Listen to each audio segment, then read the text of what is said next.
Halo teman-teman, halo Tis. Sudah tahu belum adanya perubahan besar yang terjadi di Konsil Kesehatan Indonesia, Kolegium Kesehatan Indonesia, Majelis Disiplin Provinsi. Yuk, sini.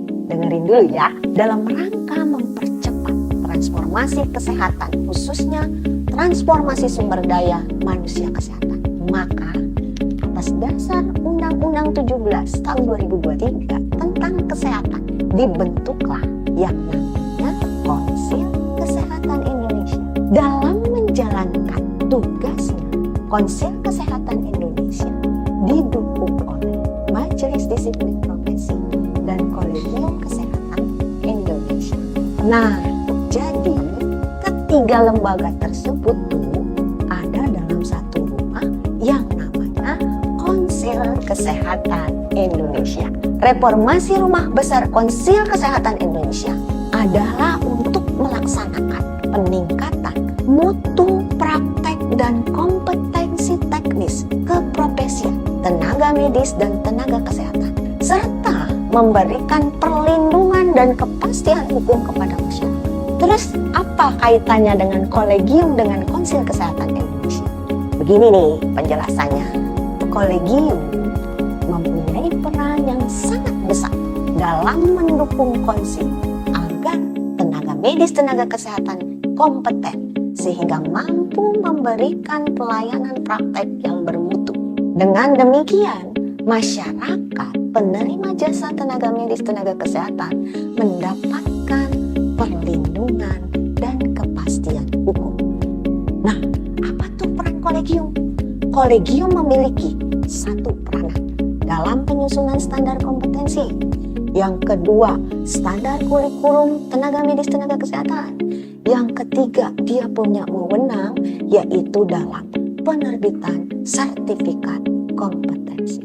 Dulu, kolegium itu ada di bawah unit atau ada di bawah satu organisasi profesi, yaitu organisasi kemasyarakatan, yang dimana di dalamnya saat itu kita tidak bisa nih pemerintah untuk melakukan pembinaan dan pengawasan di dalam rangka tiga hal itu. Yang pertama adalah bagaimana akses masyarakat terhadap pelayanan kesehatan itu mudah. Yang kedua adalah bagaimana pelayanan kesehatan sesuai dengan standar dan berkualitas. Yang ketiga, bagaimana keterjangkauan. Ini adalah tugas dari kolegium, bagaimana kita mempunyai kualitas layanan yang baik. Peran pemerintah di sini di dalam pembinaan dan pengawasan. Oleh karena itu, kolegium ditetapkan oleh Menteri Kesehatan sesuai dengan Undang-Undang Nomor 17 Tahun 2023 tentang kesehatan. Kolegium Kesehatan diakui sebagai satu lembaga resmi dan merupakan unsur dari atau menjadi alat kelengkapan Konsil Kesehatan Indonesia. Suatu lembaga pemerintah yang diawasi oleh berbagai instansi, termasuk Dewan Perwakilan Rakyat, BPK, BPKP, dan termasuk organisasi masyarakat di dalamnya. Apa sih manfaat kolegium bagi tenaga medis, tenaga kesehatan?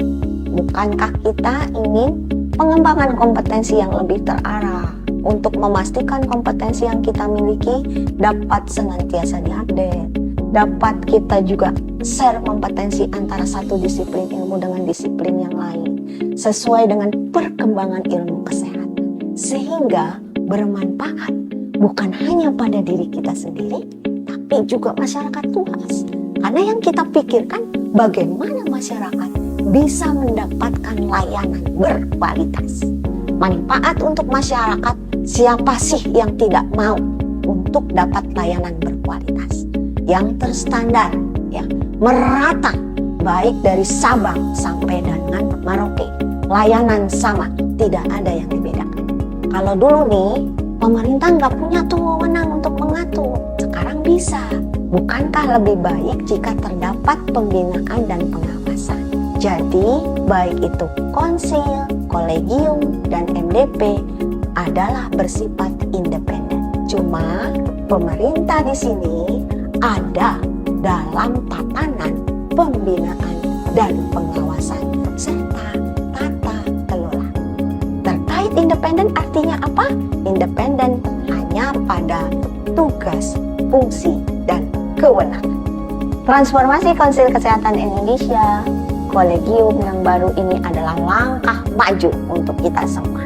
Jadi, ayo semua kita dukung bersama. Karena bukankah kesehatan yang lebih baik adalah tujuan kita bersama? Tidak ada tujuan lain selain adalah bagaimana menyehatkan seluruh bangsa Indonesia.